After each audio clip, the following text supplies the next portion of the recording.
अनुभव 2. शाळा सुटली. मी घरी निघालो. वाटेत आई दिसली. तिच्या हातात 2 मोठ्या पिशव्या होत्या. त्या खूप जड असाव्यात असे तिच्याकडे पाहून जाणवले. मी धावतच आईला गाठले. अगं आई, काय घेऊन चाललीस एवढं? मी आईला विचारले. तिच्या हातातली एक पिशवी घेऊ लागलो. अरे हळू, सामान सांडेल त्यातलं, ती म्हणाली. अगं आई, किती जड आहे पिशवी? काय आहे एवढं यात? मी विचारले. हे आपलं महिन्याभराचं किराणा सामान आहे. आई म्हणाली. एक पिशवी हातात धरल्यावर मला समजले त्या ओझ्याने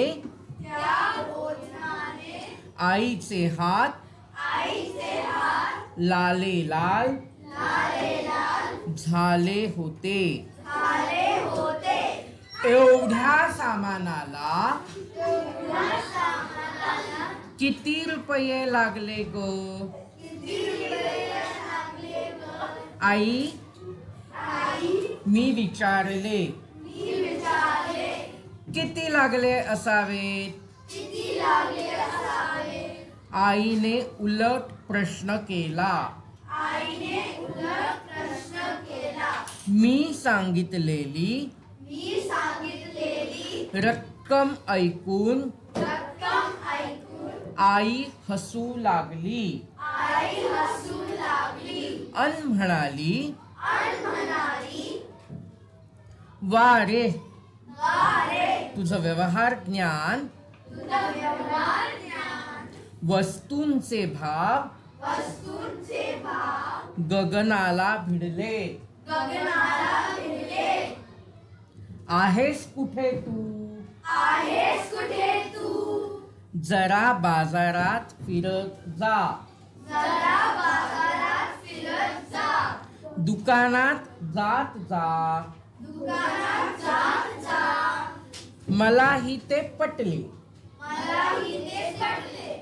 बोलत बोलत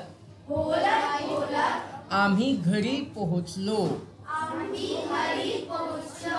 तिने पिशवी खाली ठेवली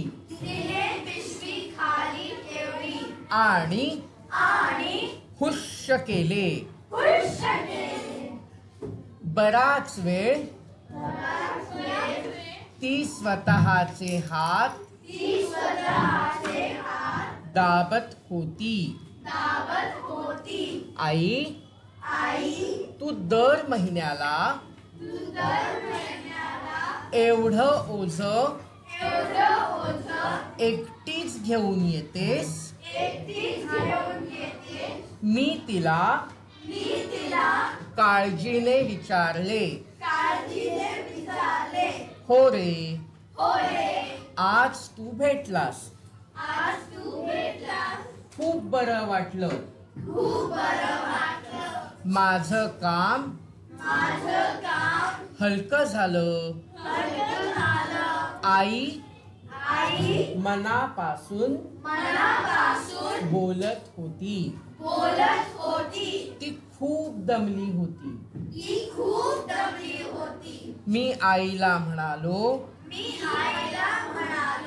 आई, ज्या दिवशी माझ्या शाळेला सुट्टी असते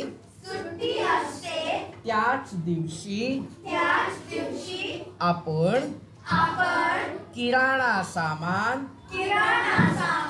आणायला जात जाऊ. म्हणजे तूही दमणार नाहीस आणि माझं व्यवहार ज्ञानही वाढेल. धन्यवाद.